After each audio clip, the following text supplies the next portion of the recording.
He held views that weren't necessarily popular at his time, and his poetry, namely Leaves of Grass, was met with a good deal of criticism when it was first published in 1855. Whitman's own brother George considered it not worth reading. Ouch. Clearly the critics were wrong, otherwise we wouldn't be studying Whitman today.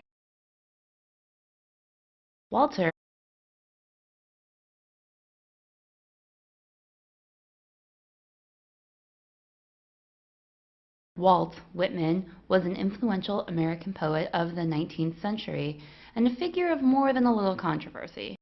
As a transcendentalist, he held views that weren't necessarily popular at his time, and his poetry, namely Leaves of Grass, was met with a good deal of criticism when it was first published in 1855.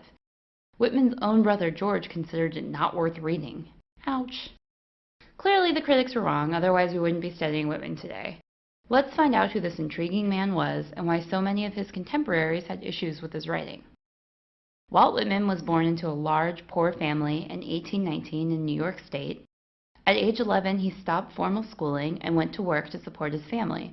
He held various office jobs, worked for a printer, and eventually became a journalist and teacher, though no occupation would suit him as well as poet.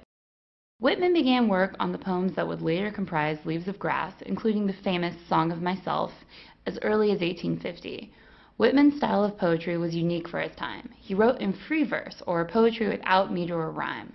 As meter and rhyme are what people often use to distinguish poetry from prose, it was often hard for some readers to recognize Leaves of Grass as poetry at all.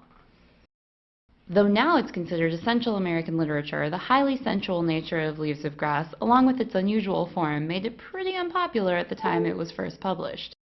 Though no one knows for certain, most scholars assume that Whitman was either gay or bisexual, and his explicit descriptions of physical pleasure in the book were highly offensive to many.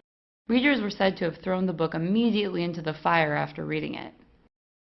Like most transcendentalist works, Leaves of Grass explores the relationship between man and nature and the value of the mind and spirit. Transcendentalism placed great value on the self, and Book 1 of Leaves of Grass, entitled Inscriptions, the first poem is actually titled One Self I Sing. Let's take a look at it. One self I sing, a simple separate person, yet utter the word democratic, the word en masse. Of physiology from top to toe I sing, not physiognomy alone, nor brain alone, is worthy for the muse, I say. The form complete is worthier far, the female equally with the male I sing. Of life immense and passion, pulse and power, cheerful for freest action formed under the laws divine, the modern man I sing. It's interesting to note that this poem specifically mentions the body, physiology, and not just the mind or spirit. This is one of the more tame examples of Whitman's emphasis on the physical. If you want to see some of the more R-rated ones, you'll need to read the book yourself. The Leaves of Grass is his most well-known work. Whitman did publish other collections of poetry during his time, such as Franklin Evans, Drum Taps, and Democratic Vistas, a politically themed collection of letters and essays. Like many transcendentalists of his time, Whitman strongly opposed slavery, though scholars believe that he still held many of the common racial prejudices of his day.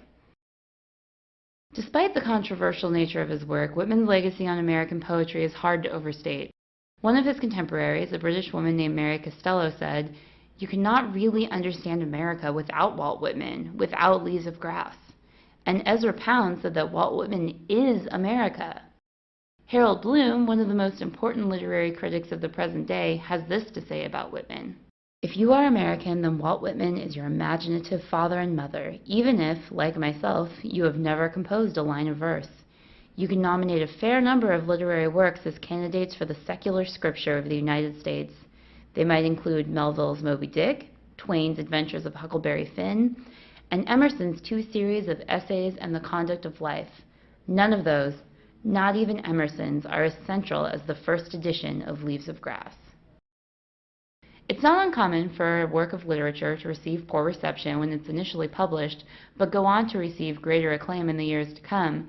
But the complete 180 in attitude with regards to Leaves of Grass seems pretty extreme. I'd like to say that Whitman handled the praise with humility, but there are reports that he viewed himself as a Christ-like figure in poetry, a Kanye West for the 19th century. In summary, Walt Whitman was a highly influential American poet and a key member of the Transcendentalist movement, along with contemporaries Ralph Waldo Emerson and Henry David Thoreau. Despite his humble beginnings, Whitman went on to write one of the most defining works of American poetry to date, Leaves of Grass. Though the sexuality of the book and Whitman's own suspected sexual preferences made Leaves of Grass controversial for the time, scholars and critics now consider it essential American reading, so go check it out.